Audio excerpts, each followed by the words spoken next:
ನಮಸ್ತೆ, ನಾನು ನಿಮ್ಮ Pushpanjali. Welcome back to my channel. ಇವತ್ತು ಶನಿವಾರ, ನವರಾತ್ರಿಯ 3ನೇ ದಿನ ಆಗಿರತ್ತೆ. ಬೆಳಿಗ್ಗೆ ಎಲ್ಲ ಪೂಜೆ ಎಲ್ಲ ಮಾಡಿದ್ದೀನಿ. ನಿನ್ನ ಸಂಜೆ ಪೂಜೆ ಪಾವನಿ ಮಾಡ್ತಾಳೆ. ಇವತ್ತಿನ ಬಣ್ಣ ಬಂದು ಆಕ್ಚುಲಿ ಗ್ರೇ ಕಲರ್. ಸೊ ನಾನು ಗ್ರೇ ಕಲರ್ ಸೀರೆನೇ ಉಟ್ಕೊಂಡಿದ್ದೀನಿ. ಈ ಸೀರೆ ಬಂದು ಆಕ್ಚುಲಿ ಸುಮಾರು ಒಂದು 3 ವರ್ಷ ಏನೋ ಆಗಿರ್ಬೋದು ಇದನ್ನ. ಇದು ನನಗೆ ಏನಂದ್ರೆ ನಮ್ಮ ಜಾನ್ಸಿ ಕೊಡ್ಸಿದ್ದು, ಅವ್ರ ಮನೆ ಗೃಹ ಪ್ರವೇಶದಲ್ಲಿ ಕೊಡ್ಸಿದ್ಲು. ಅವಾಗ ಹುಟ್ಟಿದ್ದಕ್ಕೆ ಮತ್ತೆ ಇವಾಗ ಉಟ್ಕೊಂಡಿದ್ದೀನಿ. ಹಿಂದಿನ ದಿನ ಅಂದ್ರೆ ಗೃಹ ಪ್ರವೇಶದ ಹಿಂದಿನ ದಿನ ಹೋಮ ಎಲ್ಲ ಮಾಡಿಸ್ತಾರಲ್ವಾ, ಆ ಟೈಮಲ್ಲಿ ಉಟ್ಕೊಂಡಿದ್ದು ಇದು. ನನ್ಗೆ, ಅತ್ತಿಗೆಗೆ ಮತ್ತೆ ವಾಣಿಗೆ 3 ಜನಕ್ಕೂ ಒಂದೇ ತರ ಪ್ಯಾಟ್ರನ್ ಕೊಡ್ಸಿದ್ಲು. ಬಟ್ ಕಲರ್ಸ್ ಏನೋ ಬೇರೆ ಇತ್ತು ಅಷ್ಟೇನೆ. 3 ಜನದ್ದು ಬೇರೆ ಬೇರೆ ಕಲರ್ಸ್. ಸರಿ, ಗ್ರೇ ಕಲರ್ ಉಟ್ಕೋಬೇಕು ಅಂತ ಹೇಳ್ಬಿಟ್ಟು ನೋಡ್ತಿದ್ದೆ. ಒಂದಿತ್ತು ಸಿಂಪಲ್ ಸೀರೆ, ಬಟ್ ಅದಕ್ಕೆ ನಾನು ಬ್ಲೌಸೇ ಸ್ಟಿಚ್ ಮಾಡಿಸಿರ್ಲಿಲ್ಲ. ಆಮೇಲೆ ಇದು ಕಣ್ಣಿಗೆ ಬಿತ್ತು. ಸರಿ, ಹೆಂಗೂ 3 ವರ್ಷ ಆಗಿದೆ, ಉಟ್ಟೆ ಇಲ್ಲ, ಉಟ್ಕೊಳ್ಳೋಣ ಅಂತ ಅನ್ಕೊಂಡು ಎತ್ಕೊಂಡು ಉಟ್ಕೊಂಡೆ. ಆ ಟೈಮಲ್ಲಿ ಈ ಸೀರೆ ತುಂಬಾ ಟ್ರೆಂಡಿ ಆಗಿತ್ತು ಅನ್ಕೋತೀನಿ. ಬನಾರಸ್ ಸೀರೆನೋ ಏನೋ, ಬನಾರಸಿ ಸೀರೆ ಅಂತನೋ ಏನೋ ಹೇಳೋರು ಈ ತರದ್ದು. ನಾನು ಒಂದು ತಗೊಂಡಿರ್ಲಿಲ್ಲ. ಫಸ್ಟ್ ಜಾನ್ಸಿನೇ ಈ ತರ ಕೊಡ್ಸಿದ್ಲು. ಅಂದ್ರೆ ನಿಮ್ಮ ಹತ್ರ ಇಲ್ಲ, ನಮ್ಮ 3 ಜನದ ಹತ್ರನೂ ಇರ್ಲಿಲ್ಲ ಈ ತರ ಸೀರೆ ಅನ್ಬಿಟ್ಟು ಕೊಡ್ಸಿದ್ಲು. ಅವಳು ಕೊಡ್ಸಿದೋ ಏನೋ ಅಂತ ಗೊತ್ತಿಲ್ಲ. ಆಮೇಲೆ ಸುಮಾರು ಒಂದು 3 ಸೀರೆ ನನಗೆ ಗಿಫ್ಟ್ ಆಗೇ ಬಂತು. ಎಲ್ಲ ಇದೇ ತರಾನೇ, ಅಂದ್ರೆ ಕ್ಲಾತ್ ಎಲ್ಲ ಇದೇ ತರ, ಸ್ವಲ್ಪ ಸ್ವಲ್ಪ ಅಂದ್ರೆ ವಿತೌಟ್ ಬಾರ್ಡ್ರು, ಕಾಂಟ್ರಾಸ್ಟ್, ಲೈಕ್ ಆ ತರ ಬಂದಿತ್ತು ಸೀರೆಗಳು. ಅದರಲ್ಲಿ ಒಂದು ಸೀರೆ ಏನೋ ಸ್ಟಿಚ್ ಮಾಡಿಸ್ದೆ, ಇನ್ನೊಂದು 2 ಸ್ಟಿಚ್ ಮಾಡ್ಸಕ್ ಹೋಗ್ಲಿಲ್ಲ. ಬಿಕಾಸ್ ಸೇಮೇ ಇತ್ತು. ಬ್ಲೌಸ್ ಮಿಕ್ಸ್ ಮ್ಯಾಚ್ ಮಾಡ್ಕೊಂಡು ಹಾಕೊಬಹುದು ಅಂತ ಹೇಳಿ. ಇವತ್ತು ಏನಂತಂದ್ರೆ, ನಾನು ದಸರಾ ಹಬ್ಬಕ್ಕೆ ಸೀರೆ ತಗೊಂಡಿಲ್ಲ. ಅಂದ್ರೆ ಸಿಟಿಗೆ ಹೋಗಕ್ಕೆ ಆಗ್ಲಿಲ್ಲ ಈ ಸತಿ, ಏನಂತ ಗೊತ್ತಾಗ್ಲೇ ಇಲ್ಲ. ಯೂಶಲಿ ಯಾವಾಗ್ಲೂ ಅಷ್ಟೇ, ಹಬ್ಬಗಳು ಏನಾದ್ರು ಈ ತರ ಬಂದ್ರೆ ಮುಂಚೆನೆ ಪ್ಲಾನ್ ಮಾಡ್ಕೊಂಡು ಸಿಟಿಗೆ ಹೋಗಿ ಸೀರೆ, ಮಕ್ಕಳ ಬಟ್ಟೆ ಈ ತರ ಎಲ್ಲ ತಂದ್ಬಿಡ್ತೀನಿ. ಬಟ್ ಈ ಸತಿ ಆಗ್ಲಿಲ್ಲ ನನ್ಗೆ ಹೋಗ್ಲಿಕ್ಕೆ. ದೀಪಾವಳಿ ಟೈಮ್ ಹೋಗೋಣ ಅಂತ ಹೇಳಿ ಅನ್ಕೊಂಡಿದೀನಿ. ಬಟ್ ಇವಾಗ ದಸರಾಗೆ ಒಂದು ಸೀರೆ ತಗೋಬೇಕು. ಲಾಸ್ಟ್ ಮೂಮೆಂಟ್ ಅಲ್ಲಿ ಯೋಚನೆ ಮಾಡ್ದೆ ತಗೊಳ್ಳೋಣ ಅಂತ ಹೇಳಿ. ಬಟ್ ಇವಾಗ ಸಿಟಿಗೆಲ್ಲ ಹೋಗಕ್ಕಾಗಲ್ಲ. ಅದಕ್ಕೇನೆ ನಾನು ಇಲ್ಲಿ ಮನೆಯಲ್ಲೇ ಒಬ್ರು ಸೀರೆನ ಮಾರ್ತಾರೆ. ಐ ಥಿಂಕ್ ಸಂಕ್ರಾಂತಿ ಹಬ್ಬದಲ್ಲಿ ನಾನು ಅವ್ರ ಹತ್ರ ತಗೊಂಡಿದ್ದೆ ಒಂದು ಸೀರೆ. ಕ್ವಾಲಿಟಿ ಎಲ್ಲ ತುಂಬಾ ಚೆನ್ನಾಗಿದೆ, ಒಳ್ಳೆ ಕಲೆಕ್ಷನ್ಸ್ ಇಟ್ಟಿರ್ತಾರೆ. ಹಾಗಾಗಿ ಅವ್ರಿಗೆ ಒಂದು ಫೋನ್ ಮಾಡಿದೆ, ಬಂದಿದೆಯಾ ಸೀರೆಗಳೇನಾದ್ರು ಹೊಸ ಡಿಸೈನ್ಸ್ ಅಂತ ಹೇಳಿ. ಹೌದು ಬಂದಿದೆ, ಬನ್ನಿ ಅಂದ್ರೆ ಈಗ ನವರಾತ್ರಿ ಮತ್ತೆ ಹಬ್ಬಗಳ ಸೀಸನ್ ಅಲ್ವಾ, ಸೊ ಒಳ್ಳೊಳ್ಳೆ ಕಲೆಕ್ಷನ್ಸ್ ಇದೆ, ಬನ್ನಿ ಅಂತ ಹೇಳಿದ್ರು. ಹಾಗಾಗಿ ಅಲ್ಲೇ ಹೋಗಿ ತಂದ್ಬಿಡೋಣ ಅಂತ ಹೇಳಿ ಅನ್ಕೊಂಡಿದೀನಿ. ಅಂದ್ರೆ ನಡ್ಕೊಂಡು ಹೋಗೋಷ್ಟು ಹತ್ರನೂ ಇಲ್ಲ, ತುಂಬಾ ದೂರನೂ ಇಲ್ಲ. 2 ವೀಲರ್ ಅಲ್ಲಿ ಹೋಗ್ಬೋದು. ನಾನು ಒಬ್ಳೆ ಹೋಗಿ ಬಂದ್ಬಿಡ್ತೀನಿ. ಶನಿವಾರ ಅಲ್ವಾ, ಪಾವನಿಗೂ ಡ್ಯಾನ್ಸ್ ಕ್ಲಾಸ್ ಇರತ್ತೆ. ಮತ್ತೆ ನಾನು ಸಡನ್ ಆಗಿ ಅನ್ಕೊಂಡೆ, ಅಂದ್ರೆ ಬೆಳಿಗ್ಗೆನೆ ಹೋಗೋಣ ಅಂತ ಹೇಳಿ ಪ್ಲಾನ್ ಮಾಡಿ ಅವ್ರಿಗೆ ಫೋನ್ ಮಾಡಿದ್ದು.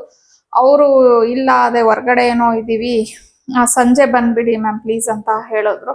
ಸರಿ, ಅವ್ರಿಲ್ಲ ಅಂತಂದ್ಮೇಲೆ ಹೋಗ್ಬಿಟ್ಟು ಏನ್ ಮಾಡೋದು, ಅದಕ್ಕೆ ಆಯ್ತು ಅನ್ಕೊಂಡೆ. ಮತ್ತೆ ಹಂಗೆ ಸ್ವಲ್ಪ ಹೂ ಬೇರೆ ಖಾಲಿ ಆಗ್ಬಿಟ್ಟಿತ್ತು ಪೂಜೆಗೆ. ಯೂಶಲಿ ನಾನು ಯಾವಾಗ್ಲೂ ಅಷ್ಟೇ ಸ್ಟಾಕ್ ಇಟ್ಟೇ ಇರ್ತೀನಿ, ಒಂದು ಬಾಕ್ಸ್ ಅಲ್ಲಿ ಹಾಕ್ಬಿಟ್ಟು. ಡೈಲಿ ಒಂದೊಂದು ಹೂವನ ಇಟ್ಟು ಪೂಜೆ ಮಾಡ್ಬಹುದಲ್ವಾ ಅಂತ ಹೇಳಿ. ಬಟ್ ಇವಾಗ ಆಕ್ಚುಲಿ ಪಾವನಿ ಡ್ಯಾನ್ಸ್ ಕ್ಲಾಸ್ಗೆ ಟೈಮ್ ಆಗಿದೆ ಅಂತ ಹೇಳಿ ರೆಡಿ ಆಗ್ತಿದ್ದಾಳೆ. ಅದಕ್ಕೆ ಇವಾಗ ಅದು ಸ್ವಲ್ಪನೇ ಇದೆ, ಇನ್ನ ಹಾರ ಎಲ್ಲ ಮಾಡ್ಕೊಬೇಕು. ಅದಕ್ಕೇನೆ ಅದನ್ನು ಹಂಗೆ ಬರ್ತಾ ತಗೊಂಡ್ಬಂದ್ಬಿಡೋಣ ಅನ್ಕೊಂಡಿದೀನಿ. ಇನ್ನು ಹಂಗೆ ನಮ್ಮ ಟೈಲರ್ ಫ್ರೆಂಡ್ಗೂ ಫೋನ್ ಮಾಡಿದ್ದೆ, ಈ ತರ ಸೀರೆ ಒಂದು ನೋಡ್ಬೇಕು ಅನ್ಕೊಂಡಿದೀನಿ, ಸ್ಟಿಚ್ ಮಾಡ್ಕೊಡಕ್ ಆಗತ್ತಾ ಅಂತ ಹೇಳಿ. ಆಗತ್ತೆ, ತಗೊಂಡ್ ಬನ್ನಿ ಮಾಡ್ಕೊಡ್ತೀನಿ ಅಂತ ಅಂದ್ರು. ಈಗ ಫಸ್ಟು ಅವ್ರ ಸೀರೆ ನೋಡಕ್ ಹೋಗ್ಬಿಟ್ಟು, ಸೀರೆ ಓಕೆ ಆದ್ರೆ ಪರ್ಚೇಸ್ ಮಾಡ್ಕೊಂಡು ಆಮೇಲೆ ಹಂಗೆ ಬಂದು ಇದು ಏನಪ್ಪ, ಅದೇ ಹೂವು ಎಲ್ಲ ಶಾಪಿಂಗ್ ಮಾಡ್ಕೊಂಡು ಆಮೇಲೆ ನಮ್ಮ ಟೈಲರ್ ಫ್ರೆಂಡ್ ಮನೆಗೆ ಹೋಗಿ ಅಲ್ಲಿ ಸ್ಟಿಚಿಂಗ್ ಎಲ್ಲ ಕೊಟ್ಬಿಟ್ಟು ಬರಬೇಕು. ಇನ್ನು ಪಾವನಿಗೂ ಸಹ ಒಂದು ಡ್ರೆಸ್ನ ತಗೊಂಡ್ ಬಂದಿದ್ದೀನಿ, ಮೆಟೀರಿಯಲ್ ಅದು ಗೌರಿ ಹಬ್ಬದ ಟೈಮಲ್ಲೇ ತಗೊಂಡ್ ಬಂದಿದ್ದೆ. ಬಟ್ ನಾನು ಸ್ಟಿಚ್ ಮಾಡಿಸಿರ್ಲಿಲ್ಲ, ಅದನ್ನ ಹಂಗೆ ಇಟ್ಟಿದ್ದೆ. ಸರಿ, ಇವಾಗ ಅದನ್ನು ಅವ್ರನ್ನ ಕೇಳ್ದೆ, ಸ್ಟಿಚ್ ಮಾಡ್ಕೊಡ್ತೀರಾ ಅನ್ಬಿಟ್ಟು ಹ್ಞೂ ಅಂತ ಹೇಳಿದ್ದಾರೆ. ಈಗ ಹಂಗೆ ಪಾವನಿದು ಡ್ರೆಸ್ಸು ಮತ್ತೆ ನಂದು ಸೀರೆ ಎಲ್ಲ ಕೊಟ್ಟು ಮನೆಗೆ ಬರಬೇಕು. ಆ್ಯಕ್ಚುಲಿ ಮಳೆ ಬೇರೆ ಸ್ಟಾರ್ಟ್ ಆಗಿದೆ. ನೋಡಬೇಕು, ಅಂದರೆ ನಿಲ್ಲುತ್ತೆ ಅನ್ಕೊಂತೀನಿ, ಸಣ್ಣದಾಗಿ ಬರ್ತಿದೆ. ಸೊ ಮಳೆ ನಿಂತ ಮೇಲೆ ಹೋಗ್ತೀನಿ. ಮತ್ತೆ ಪಾವನಿಗೆ ಬಂದೆ. ಆ್ಯಕ್ಚುಲಿ ನಾನು ಯಾವ ಪೀಸ್ ತೊಗೊಂಡು ಬಂದಿದೆ ಅಂತ ಅಂದರೆ ಹೇಳ್ತೀನಿ, ತೋರಿಸ್ತೀನಿ ನಿಮಗೆ. ಪಾವನಿ ಪಾವನಿ అడ కింద పెట్టినాను అట్లా పీస్ ఎత్తుకొని రా పై వేస్తాను ప్లీజ్.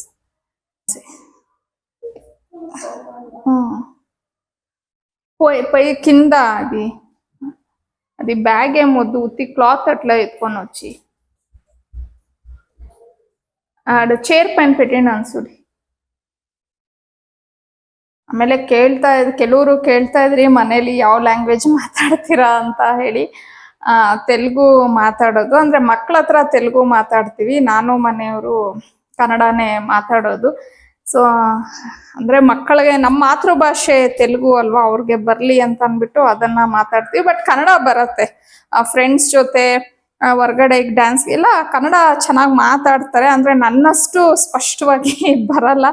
ನಿಜ ಹೇಳ್ಬೇಕು ಅಂದ್ರೆ ಅವ್ರಿಗೆ ತೆಲುಗುನು ಅಷ್ಟು ಸ್ಪಷ್ಟವಾಗಿ ಬರಲ್ಲ, ಕನ್ನಡನು ಅಂದ್ರೆ ಎಲ್ಲ ಈಗ ಮಕ್ಳು ಹೆಂಗಾಗ್ಬಿಡತ್ತೆ ಅಂದ್ರೆ ಪಾಪ ಸ್ಕೂಲಲ್ಲೆಲ್ಲ ಇಂಗ್ಲಿಷು, ಮತ್ತೆ ಅವ್ರ ಕೇಂದ್ರೀಯ ವಿದ್ಯಾಲಯದಲ್ಲಿ ಬೇರೆ ಓದಿದ್ದಲ್ವಾ, ಹಿಂದಿ ಇಂಗ್ಲಿಷು ಅಲ್ಲಿ ಆ ಲ್ಯಾಂಗ್ವೇಜ್ ಮಾತಾಡ್ತಾರೆ. ಮನೇಲಿ ನಾವು ತೆಲುಗು ಮಾತಾಡ್ತೀವಿ. ಈಗ ಹೊರ್ಗಡೆ ಫ್ರೆಂಡ್ಸ್ ಜೊತೆ ಹೊರಗಡೆ ಹೋದಾಗೆಲ್ಲ ಕನ್ನಡ ಮಾತಾಡ್ತಾರೆ. ಸೊ ಎಲ್ಲಾ ಭಾಷೆನೂ ಒಂದು ಮುಕ್ಕಾಲ್ ಭಾಗ ಕಲ್ತಿದ್ದಾರೆ. ಹಂಗಿದೆ. ಇದೇ ಆಕ್ಚುಲಿ ನಾನು ಪಾವನಿಗೆ ತಗೊಂಡ್ ಬಂದಿರೋದು ಪೀಸು. ಇದು ಒಂಥರ ಡೂಪಿಯನ್ ಸಿಲ್ಕ್ ಅಂತ ಅಂದ್ಬಿಟ್ಟು ಹೇಳ್ತಾರಲ್ವಾ, ಆ ಮೆಟೀರಿಯಲ್. ಇದು ಬಂದು ನಾನು ಮೇಲೆ ಟಾಪ್ಗೆ ಅಂತ ಹೇಳಿ ತಗೊಂಡ್ ಬಂದೆ. ಇದು ಬಂದು ಒಂಥರ ಬ್ರೋಕೆಟ್ ಡಿಸೈನ್ ಇದೆ. ಮ್ಯಾಂಗೋ ಇದು ಬಂದಿದೆ. ಇದು ಅದನ್ನ ತಗೊಂಡಿದ್ದೀನಿ. ಈ ಕಲರ್ ಅವಳ ಹತ್ರ ಇರ್ಲಿಲ್ಲ, ಸೊ ಈ ಕಾಂಬಿನೇಷನ್ ಚೆನ್ನಾಗಿರತ್ತೆ ಅಂತ ಹೇಳಿ ಇದನ್ನ ಸೆಲೆಕ್ಟ್ ಮಾಡ್ಕೊಂಡೆ. ಒಂಥರ ಇದನ್ನ ಪಟ್ಯಾಲ ಅಲ್ಲ, ಪ್ಲಾಜೋ ಪ್ಯಾಂಟ್ ಬರುತ್ತಲ್ವಾ, ಆ ಟೈಪ್ ಅಲ್ಲಿ ಸ್ಟಿಚ್ ಮಾಡಿಸ್ಬಿಟ್ಟು ಮೇಲ್ಗಡೆ ಒಂಥರ ಟಾಪ್ ಅಂತ ಅನ್ಕೊಂಡಿದೀನಿ. ಅದು ನಾನು ಸ್ಟಿಚ್ ಆಗಿ ಆದ್ಮೇಲೆ ತೋರಿಸ್ತೀನಿ. ನೋಡೋಣ ಅವ್ರ ಅಷ್ಟೊತ್ತಿಗೆ, ಅಂದ್ರೆ ಹಬ್ಬದಷ್ಟೊತ್ತಿಗೆ ಮಾಡ್ಕೊಟ್ರೆ ಅದನ್ನ ಡ್ರೆಸ್ಸೇ ಒಂದು ಬ್ಲಾಗ್ ಮಾಡ್ತೀನಿ. ಇಲ್ಲ ಅಂದ್ರೂ ಅಟ್ಲೀಸ್ಟ್ ಅವಳು ಹಬ್ಬದಲ್ಲಿ ಹಾಕೊಂಡಿರ್ತಾಳಲ್ವಾ, ಅವಾಗಾದ್ರೂ ನಾನು ಕ್ಲಿಪ್ಪಿಂಗ್ಸ್ನ ಶೇರ್ ಮಾಡ್ಕೊತೀನಿ ನಿಮ್ ಜೊತೆ. ಇದು ಸುಮಾರು ನಾನು 1-2 ಮೀಟರ್ ತಗೊಂಡಿದ್ದೀನಿ. ಯಾಕಂದ್ರೆ ನಾನು ಅನ್ಕೊಂಡಿರೋ ಟಾಪ್ಗೆ ಸ್ವಲ್ಪ ಅದು ಕ್ರಾಸ್ ಕಟಿಂಗ್ ಎಲ್ಲ ಬರುತ್ತೆ. ಸರಿ, ಹಂಗಾಗಿ 2 ಮೀಟರ್ ಇದೆ. ಇನ್ನ ಈ ಪ್ಯಾಂಟ್ ಇದು ಅಷ್ಟೇ, ಇದನ್ನು ಒಂದು ಸುಮಾರು 3 ಮೀಟರ್ ಏನೋ ಕಟ್ ಮಾಡಿಸಿದೀನಿ. ಯಾಕಂದ್ರೆ ಪ್ಯಾಂಟ್ಗೆ ಬೇಕಲ್ವಾ, ಪ್ಲಾಜೋ ಪ್ಯಾಂಟ್ಗೆ ಅಂತ ಹೇಳ್ಬಿಟ್ಟು ಸುಮಾರು ಒಂದು 3 ಮೀಟರ್ ಮಾಡಿಸಿದೀನಿ ಇದನ್ನು. ಸರಿ, ಇವಾಗ ಅದೇ ಫಸ್ಟು ನಿಂತು ಅನ್ಸತ್ತೆ ಮಳೆ. ಸೊ ಫಸ್ಟ್ ಈಗ ಹೋಗ್ಬಿಟ್ಟು, ಅಂದ್ರೆ ಪಾವನಿನ ಡ್ಯಾನ್ಸ್ ಕ್ಲಾಸ್ ಹತ್ರ ನಾನೇ ಡ್ರಾಪ್ ಮಾಡ್ಬಿಟ್ಟು ಹೋಗ್ಬೇಕು. ಯಾಕಂದ್ರೆ ಗಾಡಿ ಇಲ್ಲ, ಅಂದ್ರೆ 2 ಗಾಡಿಲಿ ಒಂದು ನಮ್ಮ ಮನೆಯವ್ರು ತಗೊಂಡು ಹೋಗ್ಬಿಟ್ಟಿದ್ದಾರೆ. ಈಗ ಇನ್ನೊಂದೇ ಇರೋದು. ಸೊ ಈಗ ನಾನು ಹೋಗ್ಬಿಟ್ರೆ ಪಾಪ ಅವಳಿಗೆ ಡ್ಯಾನ್ಸ್ ಕ್ಲಾಸ್ಗೆ ಹೋಗಕ್ ಕಷ್ಟ ಆಗುತ್ತೆ, ದೂರ ಇದೆ ಸ್ವಲ್ಪ ಮನೆಯಿಂದ, ನಡ್ಕೊಂಡು ಹೋಗ್ಬೇಕು ಅಂದ್ರೆ. ಸೊ ಅವಳನ್ನ ಅಲ್ಲಿ ಡ್ರಾಪ್ ಮಾಡಿಬಿಟ್ಟು ಆಮೇಲೆ ನಾನು ಸೀರೆ ತಗೊಂಡು ಬರ್ತಾ ಸ್ವಲ್ಪ ಅದೇ ಹೂವೆಲ್ಲ ಸ್ವಲ್ಪ ಶಾಪಿಂಗ್ ಮಾಡಿಕೊಂಡು ಆಮೇಲೆ ನಾನು ಅದೇ ನಮ್ಮ ಟೈಲರ್ ಫ್ರೆಂಡ್ ಮನೆಗೆ ಹೋಗಿ, ಇಷ್ಟು ಕೆಲಸಗಳಿದೆ ಇವತ್ತು. ಮತ್ತೆ ಇನ್ನು ಅಡುಗೆ ಬೇರೆ ಮಾಡಿಲ್ಲ. ಏನಂದ್ರೆ ನಮ್ಮ ಮನೆಯವ್ರು ಎಲ್ಲಾದ್ರೂ ಹೊರಗಡೆ ಹೋಗೋಣ ಅಂತ ಅಂದ್ಬಿಟ್ಟು ಹೇಳಿದ್ರು. ಬಟ್ ಆದ್ರೂ ನಂಗೆ ನಂಬಿಕೆ ಇಲ್ಲ. ಇದು 3ನೇ ಸತಿ ಅವರು ಹೇಳಿರೋದು, ರೆಡಿ ಆಗ್ರಿ ಹೊರಗಡೆ ಹೋಗೋಣ ಊಟಕ್ಕೆ ಅಂತ ಅಂದ್ಬಿಟ್ಟು ಹೇಳ್ತಾರೆ. ಮತ್ತೆ ಸಂಜೆ ನೈಟ್ ಬರೋ ಅಷ್ಟೊತ್ತಿಗೆ ಲೇಟ್ ಮಾಡ್ಬಿಡ್ತಾರೆ. ಪಾಪ ಏನು ಆಗಲ್ಲ. ಅವ್ರೇನು ಸುಮ್ನೆ ಅಲ್ಲಿ ಇಲ್ಲಿ ಏನು ಅಲಿಯಕ್ ಹೋಗ್ತಾರ, ಕೆಲಸ ಮಾಡಕ್ಕೆ ಪಾಪ ಹೋಗ್ತಾರೆ. ನಾವು ಅದನ್ನ ಅರ್ಥ ಮಾಡ್ಕೊಬೇಕು. ಬೇಗ ಏನಾದ್ರೂ ಬಂದ್ರೆ ಹೊರಗಡೆ ಹೋಗ್ತೀವಿ. ಇಲ್ಲ ಅಂತಂದ್ರೆ ಹೆಂಗೂ ದೋಸೆ ಬ್ಯಾಟರ್ ಇರತ್ತೆ, ಚಪಾತಿ ಇಟ್ಟಿರುತ್ತೆ ಫ್ರಿಜ್ಜಲ್ಲಿ. ಸೊ ಯಾವ್ದಾದ್ರು ಒಂದು ಮ್ಯಾನೇಜ್ ಮಾಡ್ತೀನಿ. ಅದೆಲ್ಲ ನಾನೇನು ಅಷ್ಟೊಂದು ತಲೆ ಕೆಡ್ಸ್ಕೊಳಕ್ ಹೋಗಲ್ಲ. ಇಲ್ಲಾಂದ್ರೆ 1 ಟೈಮ್ಗಲ್ವಾ ಬಿಸಿಯಾಗಿ ಉಪ್ಪಿಟ್ಟು ಮಾಡಿದ್ರು ಚೆನ್ನಾಗಿರತ್ತೆ ಈ ವೆದರ್ಗೆ. ಸೊ ಇಷ್ಟಿದೆ. ನೋಡೋಣ, ಅಲ್ಲಿ ಆದ್ರೆ ಅವ್ರನ್ನ ಕೇಳ್ತೀನಿ. ಅದೇ ಈಗ ನಾನು ಸೀರೆ ನೋಡಕ್ ಹೋಗ್ತೀನಿ ಅಲ್ವಾ, ಅವ್ರನ್ನ ಕೇಳ್ತೀನಿ 1-2 ಶೂಟ್ ಮಾಡ್ಕೊಳ್ಳ ಅಂತ ಹೇಳ್ಬಿಟ್ಟು. ಅವ್ರೇನಾದ್ರೂ ಓಕೆ ಅಂತಂದ್ರೆ ಅಲ್ಲಿ ಶೂಟ್ ಮಾಡ್ತೀನಿ. ಇಲ್ಲ ಅಂದ್ರೆ ಅಟ್ಲೀಸ್ಟ್ ನಾನು ಸೀರೆ ತಗೊಂಡ್ ಬಂದ್ಮೇಲಾದ್ರೂ ನಾನು ನಿಮ್ ಜೊತೆ ಶೇರ್ ಮಾಡ್ಕೋತೀನಿ ಯಾವ ತರ ಸೀರೆ ತಗೊಂಡ್ ಬಂದಿದ್ದೆ ಅಂತ ಹೇಳಿ. ರೆಡಿ ಆಯ್ತ್ವಾ? ಅದೇ నేను అట్లే ఇడిసిపోతాను అన్న. సరే.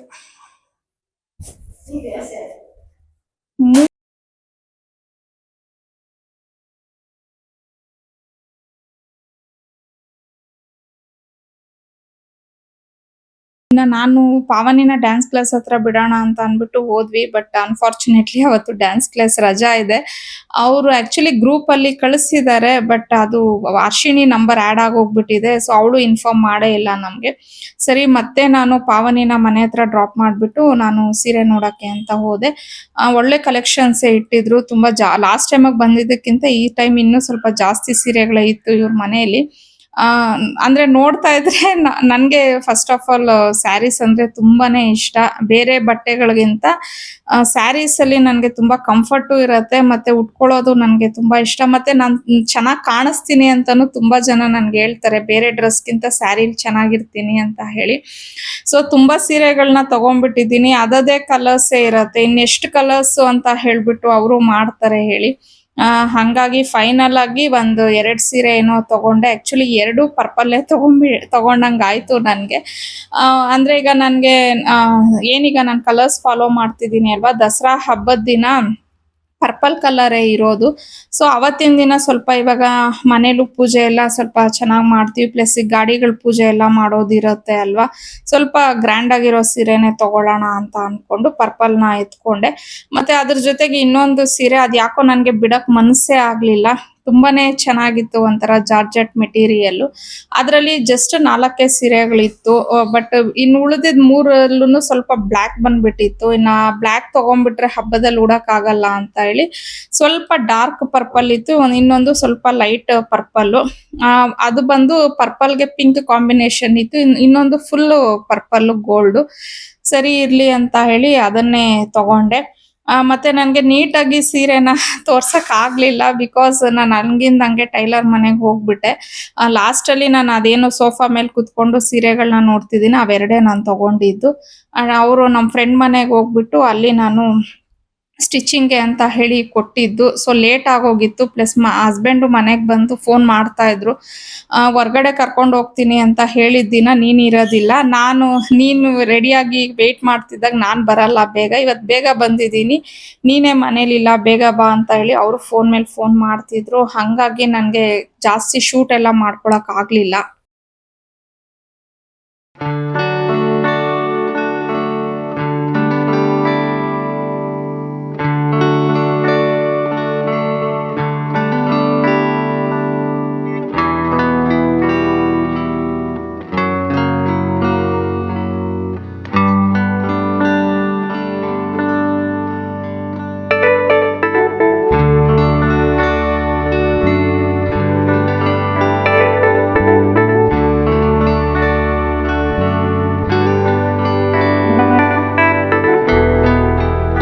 ಮನೆಗೆ ಹೋಗೋ ಅಷ್ಟೊತ್ತಿಗೆ ಪಾವನಿ ಮತ್ತೆ ನಮ್ಮ ಮನೆಯವ್ರು ರೆಡಿಯಾಗಿ ಕೂತಿದ್ರು. ಆಮೇಲೆ ನಾನು ರೆಡಿ ಆಗ್ಬಿಟ್ಟು ಬಂದೆ. ಅಂದ್ರೆ ನಾನು ಲಾಸ್ಟ್ ಟೈಮ್ ಯಾವಾಗೋ ಒಂದ್ಸತಿ ವೆಸ್ಟರ್ನ್ ಬಟ್ಟೆ ಹಾಕೊಂಡಾಗ ಕೆಲವರು ಅಪ್ರಿಶಿಯೇಟ್ ಮಾಡಿದೀರಾ, ಚೆನ್ನಾಗಿ ಕಾಣಿಸುತ್ತೆ ಅಂತ ಹೇಳಿ. ಇನ್ನು ಕೆಲವರು ನಿಮ್ಗೆ ಸೀರೆನೆ ತುಂಬಾ ಚೆನ್ನಾಗಿ ಕಾಣುತ್ತೆ ಅಂತ ಹೇಳ್ತಿದ್ರೆ. ಆಕ್ಚುಲಿ ನಿಜ, ನನ್ಗೆ ಸೀರೆಗಳೇ ತುಂಬಾ ಚೆನ್ನಾಗಿ ಕಾಣಿಸುತ್ತೆ. ಮತ್ತೆ ನನ್ಗೂನು ಪರ್ಸನಲಿ ಸೀರೆ ಉಟ್ಕೊಳ್ಳೋದು ತುಂಬಾ ಅಂದ್ರೆ ತುಂಬಾ ಇಷ್ಟ ಆಗತ್ತೆ. ಆದ್ರೆ ಕೆಲವು ಸತಿ ಹಸ್ಬೆಂಡ್ಗೋಸ್ಕರ, ಮಕ್ಕಳಿಗೋಸ್ಕರ ನಾವು ವೆಸ್ಟರ್ನ್ ಬಟ್ಟೆನ ಹಾಕೊಬೇಕಾಗತ್ತೆ. ನಮ್ಮ ಮನೆಯವ್ರಿಗೆ ತುಂಬಾ ಇಷ್ಟ ಆಗತ್ತೆ ನಾನು ಜೀನ್ಸ್ ಹಾಕೊಂಡ್ರೆ. ಅಂದ್ರೆ ಈ ತರ ಅಂದ್ರೆ ಸೀರೆನೂ ತುಂಬಾ ಇಷ್ಟ ಪಡ್ತಾರೆ, ಬಟ್ ಈ ತರ ಎಲ್ಲಾದ್ರೂ ಹೊರಗಡೆ ಹೋದಾಗ ಜೀನ್ಸ್ ಹಾಕೋ ಚೆನ್ನಾಗಿರುತ್ತೀಯಾ ಅಂತ ಅಂದ್ಬಿಟ್ಟು ಹೇಳ್ತಾರೆ. ಹಂಗಾಗಿ ಮಕ್ಕಳಿಗೋಸ್ಕರ ಮತ್ತೆ ಹಸ್ಬೆಂಡ್ಗೋಸ್ಕರ ನಾನು ಯಾವಾಗಾದ್ರೂ ಒಂದೊಂದ್ಸತಿ ಜೀನ್ಸ್ ಎಲ್ಲ ವೇರ್ ಮಾಡ್ತೀನಿ. ಬಟ್ ಪರ್ಸ್ನಲಿ ನನ್ಗೆ ಸೀರೆಗಳಲ್ಲೇ ಕಂಫರ್ಟ್ ಅಂತ ಹೇಳಿ ನನ್ಗೆ ಅನ್ನಿಸ್ತಾ ಇರತ್ತೆ. ಅದಾದ್ಮೇಲೆ ಯಾವ ಹೋಟೆಲ್ಗೆ ಹೋಗೋಣ ಅಂತ ಹೇಳ್ಬಿಟ್ಟು ಸ್ವಲ್ಪ ಹೊತ್ತು ಮನೇಲೇನೆ ಡಿಸ್ಕಷನ್ಸ್ ಮಾಡ್ತಾ ಇದ್ವಿ. ಯಾಕಂದ್ರೆ ಇಂಥ ಹೋಟೆಲ್ ಅಂತ ಹೇಳಿ ಅನ್ಕೊಂಡ್ಬಿಟ್ರೆ ಕರೆಕ್ಟ್ ಆಗಿರುತ್ತೆ ಹೋಗಕ್ಕೆ, ಇಲ್ಲಾಂದ್ರೆ ಸುಮ್ನೆ ಆನ್ ದ ವೇ ಹೋಗ್ತಾ ಎಲ್ಲೋಗೋದು ಅನ್ನೋದೊಂದು ಕನ್ಫ್ಯೂಷನ್ ಇರತ್ತೆ ಅಂತ ಹೇಳ್ಬಿಟ್ಟು. ಯಾಕಂದ್ರೆ ಇವಾಗ ನಾವು ನಾನ್ ವೆಜ್ ತಿನ್ನಲ್ಲ ಅಲ್ವಾ, ಸೊ ವೆಜ್ ಹೋಟೆಲ್ಸ್ಗೆನೆ ಹೋಗ್ಬೇಕು. ಇನ್ನ ಪಾವನಿ ಇದ್ಕೊಂಡು ಅಮ್ಮ ನಾವು ಯಾವತ್ತು ಹೋಗದೆ ಇರೋಂತ ಹೋಟೆಲ್ಗೆ ಹೋಗೋಣ, ಸ್ವಲ್ಪ ಬೇರೆ ಯಾವ್ದಾದ್ರು ಟೇಸ್ಟ್ ಮಾಡದೆ ಇರೋಂತ ಹೋಟೆಲ್ಗೆ ಹೋಗೋಣ ಅಂತ ಹೇಳಿ ಎಲ್ಲ ಸರ್ಚ್ ಮಾಡ್ಕೊಂಡು ಹೋದ್ವಿ. ಸಿಕ್ಕಾಪಟ್ಟೆ ಮಳೆ ಬರ್ತಾ ಇತ್ತು. ಸರಿ, ಇನ್ನ ಅಲ್ಲಿ ಕಾರ್ ಪಾರ್ಕ್ ಮಾಡಿ ಹೋಟೆಲ್ ಒಳಗಡೆ ಹೋಗೋ ಅಷ್ಟೊತ್ತಿಗೆ ನಾವು ನೆಂದೋದ್ವಿ, ಅಷ್ಟೊಂದು ಮಳೆ ಬರ್ತಿತ್ತು ಅಲ್ಲಿ. ಆಮೇಲೆ ಫೈನಲ್ ಆಗಿ ಕಪೂಸ್ ಕೆಫೆ ಅಂತಾನೋ ಏನೋ ಅದು ಹೋಟೆಲ್, ಕಪೂರ್ಸ್ ಕೆಫೆ ಹೌದು. ಸೊ ಆ ಹೋಟೆಲ್ಗೆ ಹೋಗಿದ್ದು, ಅಲ್ಲಿ ಏನೋ ಮಹಾರಾಜ ಥಾಲಿ ಅಂತ ಹೇಳ್ಬಿಟ್ಟು ಆರ್ಡರ್ ಮಾಡ್ಕೊಂಡ್ವಿ. ಒಂದೇ ತಾಲಿಲೆ 3 ಜನಕ್ಕೆ, ಅಂದ್ರೆ ಆಕ್ಚುಲಿ ಅದು ಹರ್ಷಿಣಿನೂ ಬಂದಿದ್ರೆ ಅವಳಿಗೂ ಸರಿ ಹೋಗ್ತಾ ಇತ್ತೋ ಏನೋ, ಅಷ್ಟು ದೊಡ್ಡದಾಗಿ ಕೊಟ್ಟಿದ್ರು. ಬಟ್ ಊಟದ ವಿಚಾರಕ್ಕೆ ಬಂದ್ರೆ ಚೆನ್ನಾಗಿಲ್ಲ ಅಂತಾನೂ ಹೇಳಕ್ಕಾಗಲ್ಲ, ಚೆನ್ನಾಗಿದೆ ಅಂತಾನೂ ಹೇಳಕ್ಕಾಗಲ್ಲ. ಓಕೆ, ತಿನ್ಬೋದು ಅಷ್ಟೇನೆ. ನಾನಂತೂ ತುಂಬಾ ಚೆನ್ನಾಗಿತ್ತು ಅಂತೆಲ್ಲ ಏನು ಹೇಳಕ್ ಹೋಗಲ್ಲ. ಹಂಗನ್ಬಿಟ್ಟು ತಿನ್ನಕ್ ಆಗದೇ ಇಲ್ಲ ಅನ್ನೋ ತರನು ಏನು ಇರ್ಲಿಲ್ಲ. ಓಕೆ, ಪರವಾಗಿಲ್ಲ, ತಿಂದ್ವಿ, ಏನು ವೇಸ್ಟ್ ಮಾಡಿಲ್ಲ. ಲಾಸ್ಟ್ ಅಲ್ಲಿ ಒಂದೇ ಒಂದು ಆ ಮುಕ್ಕಾಲ್ ರೋಟಿ ಏನೋ ತಿನ್ನಕ್ ಆಗ್ಲಿಲ್ಲ ಯಾರ ಕೈಯಲ್ಲೂ, ಅದು ಒಂದು ಬಿಟ್ವಿ ಅಷ್ಟೇನೆ. ಬಟ್ 3 ಜನ ಹೆಂಗೋ ಅಡ್ಜಸ್ಟ್ ಅಲ್ಲ, ಸ್ವಲ್ಪ ಹೆವಿನೇ ಆಯ್ತು ಊಟ ಅಂತ ಹೇಳ್ಬೋದು. ನಮಗೂ ಗೊತ್ತಿರ್ಲಿಲ್ಲ, ಫಸ್ಟ್ ಟೈಮ್ ನಾವ್ ಆತರ ತಗೊಂಡಿದ್ದು. ನೋಡೋಣ ಅಂತ ಹೇಳಿ ಟ್ರೈ ಮಾಡೋಣ ಅಂತ ತಗೊಂಡ್ವಿ. ಬಟ್ ಓಕೆ, ಇನ್ನೂ ಒಬ್ರು ಯಾರಾದ್ರೂ ಬಂದಿದ್ರೆ ತಿನ್ಬೋದಿತ್ತು. ಪ್ಲಸ್ ಫಸ್ಟ್ ಆಫ್ ಆಲ್ ನಾವು ಸ್ವಲ್ಪ ಕಡಿಮೆನೆ ತಿನ್ನೋದು, ಹಂಗಾಗಿ ನಮ್ಗೆ ಅದು ಹೆವಿ ಅನ್ನಿಸ್ತೋ ಏನೋ ಗೊತ್ತಾಗ್ಲಿಲ್ಲ. ಬಟ್ ಓಕೆ, ಅವತ್ತಿನ ದಿನ ಹೆಂಗೋ ಕಳೀತು ನಮ್ಗೆ.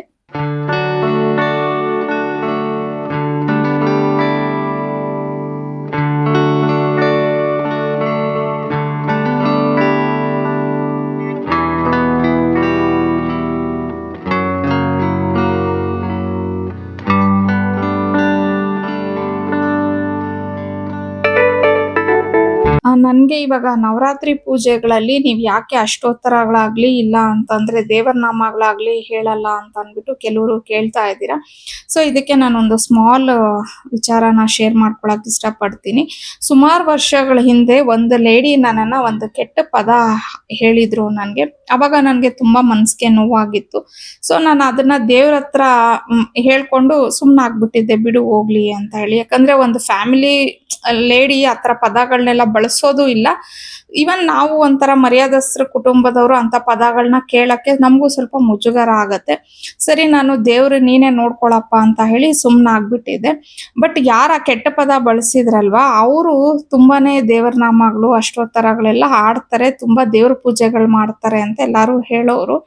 ನಾನು ಅವಾಗ ಅನ್ಕೊಂತಾ ಇದ್ದೆ, ಇವಾಗ ಒಂದು ಹೆಣ್ಣನ್ನ ನೀವು ಕೆಟ್ಟ ಪದ ಬೈದ್ಬಿಟ್ಟು ಅದೇ ನಾಲ್ಗೆಲಿ ನಾವ್ ಹೆಂಗೆ ಅಷ್ಟೋತ್ತರ ಆಗ್ಲಿ ದೇವರ ನಾಮಗಳನ್ನ ಆಗ್ಲಿ ಆಡಕ್ಕೆ ಆಗತ್ತೆ? ಅದು ಆಗಲ್ಲ ಅಲ್ವಾ? ತುಂಬಾ ಅಂದ್ರೆ ನಮ್ಗೆ ಅದು ಮನ್ಸು ಒಪ್ಪೋದಿಲ್ಲ. ಪ್ಲಸ್ ಇವನ್ ನಾವ್ ಆತರ ಎಲ್ಲ ಹೇಳಿದ್ರು ಅದು ಖಂಡಿತ ದೇವರಿಗೆ ಸಲ್ಲಲ್ಲ ಆ ಪೂಜೆಗಳೆಲ್ಲ, ನಾವ್ ಎಷ್ಟೇ ಪೂಜೆ ಮಾಡಿದ್ರುನು. ಸರಿ, ನಾನು ಅವಾಗ ಅನ್ಕೊಂಡು, ನೀವ್ ಅಷ್ಟು ಕೆಟ್ಟ ಕೆಟ್ಟ ಪದಗಳನ್ನ ಬಳಸ್ಬಿಟ್ಟು ಹೆಂಗ್ ಹೇಳ್ತಾರೆ ಇವರು ದೇವರ ನಾಮ ಅಂತ ಹೇಳಿ ನಾನು ಅನ್ಕೊಂತಾ ಇದ್ದೆ. ಯಾಕೆ ಈ ಮಾತೆಲ್ಲ ಹೇಳ್ತಿದ್ದೀನಿ ಅಂದ್ರೆ, ನಾನಿವಾಗ ಒಂದು ಯೂಟ್ಯೂಬ್ ಮಾಡ್ತಿದ್ದೀನಿ ಅಂತ ಹೇಳ್ಬಿಟ್ಟು ಇವಾಗ ನಾನು ಇಲ್ದೇ ಇರೋದನ್ನ ಇಲ್ಲಿ ತಗೊಬಂದ್ಬಿಟ್ಟು ನಿಮ್ಗೋಸ್ಕರ ವಿಡಿಯೋಗೋಸ್ಕರ ಮುಂದೆ ಬುಕ್ ಇಟ್ಕೊಂಡ್ಬಿಟ್ಟು ದೇವರ ನಾಮಗಳು ಅಷ್ಟೋತ್ತರಗಳೆಲ್ಲ ಹಾಡ್ಕೊಂಡು ಡ್ರಾಮಾ ಮಾಡೋದು ಖಂಡಿತ ನನಗೆ ಇಷ್ಟ ಇಲ್ಲ. ನಾನು ಏನ್ ಮಾಡ್ತಿದ್ದೀನಿ ನಾನು ಅದನ್ನ ಅಷ್ಟೇ ನಿಮ್ಮ ಹತ್ರ ಹೇಳ್ಬೋದು. ಖಂಡಿತ ನಾನು ಕೆಲವೊಂದು ಅಷ್ಟೋತ್ತರಗಳು ಓದ್ತೀನಿ, ಓದೋದೇ ಇಲ್ಲ ಕಂಪ್ಲೀಟ್ ಆಗಿ ಅಂತ ಖಂಡಿತ ನಾನು ಹೇಳಲ್ಲ. ಕೆಲವು ಸತಿ ಓದ್ತೀನಿ. ಈಗ ವರಮಹಾಲಕ್ಷ್ಮಿ ಹಬ್ಬದ ಟೈಮಲ್ಲಿ ನಾನು ಮಾಡಿದ್ದೆ, ಬಟ್ ಆ ಟೈಮಲ್ಲಿ ನನಗೆ ಅದು ವಿಡಿಯೋ ಎಲ್ಲ ಶೂಟ್ ಮಾಡ್ಕೊಳಕ್ ಆಗ್ಲಿಲ್ಲ. ಬಟ್ ಇವಾಗ ನವರಾತ್ರಿಲಿ ನಾನು ಅವನ್ನೆಲ್ಲ ಏನು ಮಾಡ್ತಾ ಇಲ್ಲ. ಸೊ ಮಾಡದೇ ಇರೋದನ್ನ ನಾನು ನಿಮ್ ಜೊತೆ ಶೇರ್ ಮಾಡ್ಕೊಳಲ್ಲ. ಸೊ ನಾನು ಇವಾಗ ಏನ್ ಹೇಳಕ್ ಇಷ್ಟಪಡ್ತಿದ್ದೀನಿ ಅಂತಂದ್ರೆ, ನೀವೆಲ್ಲ ಪಾಪ ತುಂಬಾ ಜನ ತುಂಬಾ ಡೌಟ್ಸ್ ಕೇಳ್ತಿರ್ತೀರಾ ನನ್ಗೆ. ಪೂಜೆ ನಿಯಮ ನಿಷ್ಠೆಗಳೇನು, ಇದು ಹೆಂಗ್ ಪಾಲಿಸ್ಬೇಕು, ಅದ್ ಹೆಂಗ್ ಮಾಡ್ಬೇಕು ಅಂತ ಎಲ್ಲಾನು ಹೇಳಿ. ಸೊ ನೀವು ಏನ್ ಪೂಜೆ ಮಾಡ್ತೀರಾ, ಏನ್ ನಿಯಮನ ಪಾಲಿಸ್ತಿರೋ ಬಿಡ್ತಿರೋ ಗೊತ್ತಿಲ್ಲ, ಆದ್ರೆ ಖಂಡಿತ ಒಂದು ಹೆಣ್ಣನ ಮನಸ್ಸನ್ನ ಯಾವುದೇ ಕಾರಣಕ್ಕೂ ನೋವ್ಸಕ್ ಹೋಗ್ಬೇಡಿ.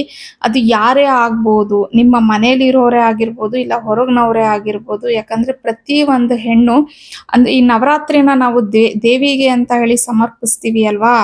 ಸೊ ಪ್ರತಿ ಒಂದು ಹೆಣ್ಣುನು ಆ ಮನೆಗೆ ದೇವಿನೇ ಆಗಿರ್ತಾರೆ, ಮತ್ತೆ ಮಹಾಲಕ್ಷ್ಮಿನೇ ಆಗಿರ್ತಾರೆ.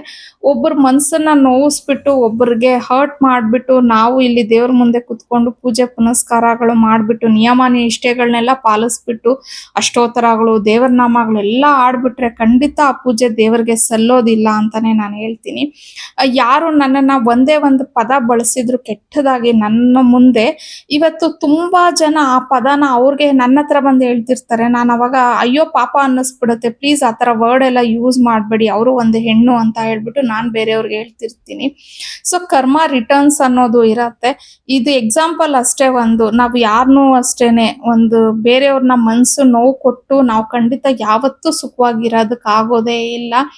ನಿಮ್ಗೆ ಏನು ಸಾಧ್ಯ ಇಲ್ವಾ? ಬರೀ ಒಂದು ಗ್ಲಾಸ್ ಅಲ್ಲಿ ಹಾಲ್ನ ಇಟ್ಬಿಟ್ಟು ಎರಡೆರಡು ಕಡ್ಡಿ ಹಚ್ಚಿ, ಒಂದು ಹೂವ ಇಟ್ಬಿಟ್ಟು 2 ಕಡ್ಡಿ ಹಚ್ಚಿ ಸಾಕು. ಒಳ್ಳೆ ಮನಸ್ಸಿಂದ ಖಂಡಿತ ನಿಮ್ಮ ಪೂಜೆ ಅನ್ನೋದು ದೇವ್ರ ಹತ್ರ ಸಲ್ಲುತ್ತೆ.